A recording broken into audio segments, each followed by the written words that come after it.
नमस्कार, मैं विपिन तोमर, सह संपादक पुष्पांजलि टुडे न्यूज़। हम आपको मिलाने जा रहे हैं देश की एक शख्सियत, अखिल भारतीय क्षत्रिय महासभा के राष्ट्रीय कार्यकारी अध्यक्ष श्री सुरेंद्र सिंह तोमर जी से।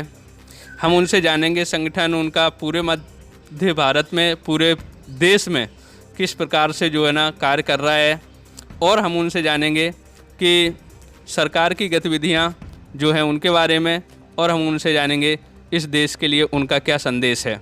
आइए मुलाकात करते हैं माननीय सुरेंद्र सिंह तोमर जी से। श्रीमान, आपका पूरा परिचय। सुरेंद्र सिंह तोमर, राष्ट्रीय कार्यकारी अध्यक्ष, अखिल भारतीय क्षत्रिय महासभा। आपसे मीडिया के माध्यम से मैं चंद प्रश्न करना चाहूँगा। एक पहला प्रश्न है हमारा कि आप कोरोना में, आपका संगठन बहुत ही अच्छा कार्य कर रहा है, इतनी ऊर्जा आपको कहाँ से आती है? आपके प्रेरणा स्रोत कौन है? अखिल भारतीय क्षत्रिय महासभा एक राष्ट्रवादी संगठन है।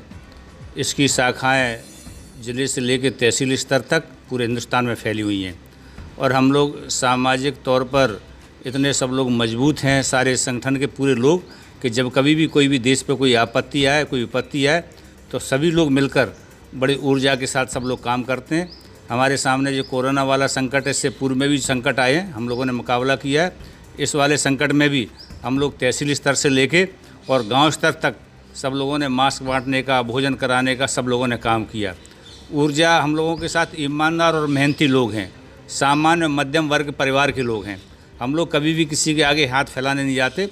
अपने सीमित साधनों से हम लोग अपना पूरा कार्यक्रम करते हैं पूरा, और लोगों को सुविधाएं पहुंचाने का, लोगों को आवश्यकताओं की पूर्ति करने के लिए हम लोग सारे काम करते हैं पूरा। और हमारी तो प्रेरणा महाराणा प्रताप और भगवान श्री राम से हम लोगों को मिलती है, और उन दूर दराज में जो गांव तक हमारे कार्यकर्ता फैले हुए हैं, उनकी मेहनत और ईमानदारी से हमें प्रेरणा मिलती है। कोरोना में केंद्र सरकार दारू की जो दुकानें शुरू करने जा रही है, और राज्य सरकार भी ऐसा कदम उठाने जा रही है।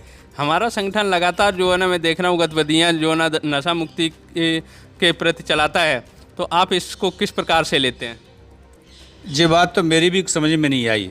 इधर मोदी जी एक बार ये कहते हैं कि लक्ष्मण रेखा खींची हुई है, लॉकडाउन में आप घर से बाहर नहीं निकलें, और दूसरी तरफ शराब को खोलकर, तीसरी तरफ मोदी जी ये कहते हैं कि इम्यूनिटी पावर बढ़नी चाहिए। तो शराब पीने से तो इम्यूनिटी पावर बढ़ेगी नहीं। तो मुझे ऐसा लगता है कि ये एक तरह मजाक सा हो रहा है। एक तरह मोदी जी को चाहिए कि अगर लॉकडाउन किया था तो लॉकडाउन करते।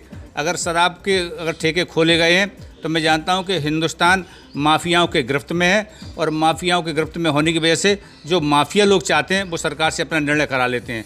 उन्होंने जो शराब बेचने का जो निर्णय लिया गया, वो माफियाओं के गिरफ्त में होने की वजह से लिया गया।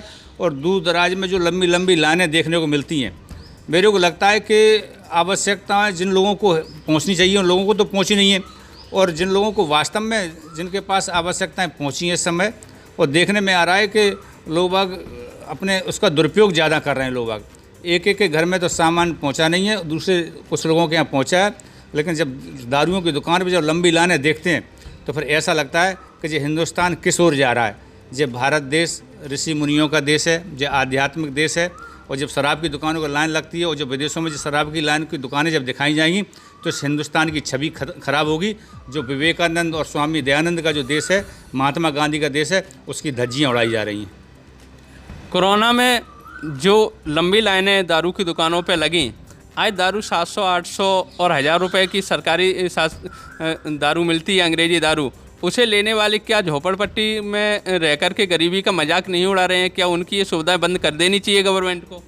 भाई, कई वीडियो देखने को मिले हैं झोपड़पट्टियों में मीट, मांस, मदिरा का सेवन, जो भोजन दिया गया उनका दुरुपयोग, कॉर्नर में रखा हुआ मिला हुआ काफ़ी सामान है जगह। और जिस तरह लंबी लंबी लाइनें लगी हैं, मैं समझता हूं कि इस लाइन में लगने वाले लोग झोंपड़पट्टियों में रहने वाले लोग ही ज़्यादा हैं, न कि कारों वाले, क्योंकि कारों वालों के घर पे तो अपने आप शराब पहुंच जाती है, उनको लाइन में लगने की ज़रूरत नहीं पड़ती उनको। ग्वालियर को इतने कम कोरोना पॉजिटिव मरीज होने के बाद में भी रेड जोन में रखा गया, इस पर आप क्या कहेंगे? जो ग्वालियर चंबल संभाग के नेताओं की इसको ये कहना चाहिए कि इनकी नाकामयाबी है, इनकी बेवकूफ़ी की वजह से इसको हिंदुस्तान के इसको रेड जोन में रखा गया, जबकि ग्वालियर की जनता खुद इतनी समझदार है उन्होंने अपने आत्म अनुशासन के तरीके से निकलना है बाहर, उन्होंने कबूल नहीं किया और उन्होंने पूरी जनता ने पूरी ने सहयोग किया। और ये तो इन्होंने जो रेड जोन में किया है, जो ग्वालियर की जनता की अनुशासनहीनता इन्हें दिखाने की कोशिश की है, जबकि ग्वालियर की जनता बहुत ज़्यादा अनुशासित है। ग्वालियर और राष्ट्र को आपका संदेश क्या है? ग्वालियर की जनता से मेरा यही कहना है कि जिस प्रकार आप लोगों ने अनुशासन बनाए रखा, हिंदुस्तान की जनता से भी मेरा निवेदन है कि इस संकट की घड़ी में आप अपना आत्म अनुशासन दिखाते हुए लॉकडाउन का आप लोग पूर्ण रूप से पालन करें। जिन चीज़ों की आपको आवश्यकताएं हैं आपको और जो आवश्यक है उन पे आप ज़्यादा ध्यान दें, उन पे न कि ऐसी चीज़ों पर ध्यान दें कि शराब की दुकानों पर लाइन लगी हो, फालतू में घर से निकले नहीं। जब तक संकट की घड़ी है और संकट की घड़ी जल्दी जल्दी टल जाएगी, ये मेरा विश्वास है। ये थे अखिल भारतीय क्षत्रिय महासभा के राष्ट्रीय अध्यक्ष सुरेंद्र सिंह तोमर जी। इन्होंने राष्ट्र को संबोधित किया और सभी को बताया है कि किस प्रकार से आप कोरोना की संकट की घड़ी से निकल सकते हैं। इनका बहुत बहुत धन्यवाद। Thank you.